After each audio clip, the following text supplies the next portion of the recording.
Assalamualaikum warahmatullahi wabarakatuh. Salam bahagia dan salam hebat untuk guru-guru hebat yang ada di Indonesia.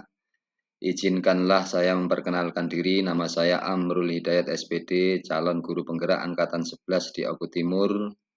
Izinkan saya memaparkan hasil refleksi saya tentang intisari pemikiran Ki Hajar Dewantara tentang pendidikan dalam kaitannya dengan diri sebagai pendidik dan pembelajar sepanjang hayat. Bapak, Ibu yang saya hormati, pemikiran pendidikan menurut Ki Hajar Dewantara. Pendidikan itu adalah tuntunan terhadap segala kekuatan kodrat yang dimiliki anak agar ia mampu mencapai keselamatan dan kebahagiaan yang setinggi-tingginya, baik sebagai seorang manusia maupun sebagai anggota masyarakat. Menurut Ki Hajar Dewantara, pendidikan adalah tempat persemaian benih-benih kebudayaan dalam masyarakat. Ki Hajar Dewantara memiliki keyakinan bahwa untuk menciptakan manusia Indonesia yang beradab, maka pendidikan menjadi salah satu kunci utama untuk mencapainya. Pendidikan dapat menjadi ruang berlatih dan bertumbuhnya nilai-nilai kemanusiaan yang dapat diteruskan atau diwariskan. Dari pemikiran Ki Hajar Dewantara dalam pendidikan tersebut, maka saya mengambil 4 intisari. Yang pertama adalah pendidikan itu identik dan selaras dengan penanaman benih kebudayaan. Karena untuk mencapai peradaban dan kebudayaan, maka pendidikan sangat penting sebab pendidikan berupaya menanamkan nilai-nilai budaya kepada murid sehingga murid memiliki bekal dalam memahami perubahan-perubahan sosial maupun budaya di masyarakat, sehingga terbentuk sistem budaya yang sesuai dengan zamannya, namun tetap berpegang pada nilai-nilai luhur budaya setempat. Selanjutnya, intisari yang kedua, bahwa pendidikan itu identik dengan perubahan.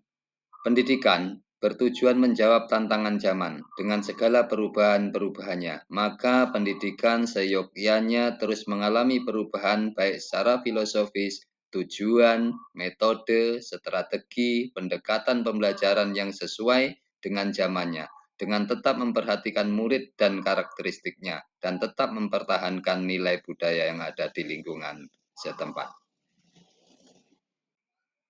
Intisari yang ketiga, pendidikan itu adalah menanamkan budi pekerti. Pendidikan menanamkan budi, yaitu cipta, rasa, dan karsa, dan pekerti atau kemauan yang seimbang agar muncul kebijaksanaan dalam menghadapi tantangan zaman dan segala perubahannya. Selanjutnya, intisari yang keempat, bahwa pendidikan itu adalah menghamba pada anak. Maka pendidikan harus berorientasi pada anak. Apapun yang dilakukan hendaknya demi kepentingan anak, memahami karakteristiknya, memfasilitasi pembelajarannya sesuai dengan karakteristiknya, membantu menemukan jati dirinya, sehingga pembelajaran menjadi lebih bermakna bagi dirinya dan kehidupan mereka di masa yang akan datang. Bapak Ibu yang saya hormati, dari 4 intisari yang kami sebutkan tadi, maka saya merefleksikan diri saya sendiri sebagai seorang pendidik. Tentunya yang pertama, seorang pendidik harus mengenali dirinya sebagai seorang pendidik dan seluruh pola lakunya adalah berorientasi sebagai pendidik. Yang kedua, membimbing, menuntun, memfasilitasi murid untuk belajar yang lebih bermakna dengan memahami karakteristik mereka, membantu menemukan jati diri dan potensi dirinya, dan mengembangkan sehingga murid mampu memilih belajarnya sesuai dengan kebutuhannya. Yang ketiga, saya harus mampu memberikan suri tauladan yang baik kepada murid sesuai nilai dan norma yang ada di masyarakat. Selanjutnya, refleksi saya sebagai seorang pembelajar sepanjang hayat. Tentu saya harus punya prinsip bahwa seorang pendidik hendaknya memiliki prinsip belajar sepanjang hayat, terus berupaya menemukan potensi dan kemampuan dirinya dalam tugasnya sebagai pendidik untuk menjawab permasalahan-permasalahan pembelajaran pada murid, sehingga pendidik tidak merasa tertinggal oleh zaman. Sekian, terima kasih. Wassalamualaikum warahmatullahi wabarakatuh.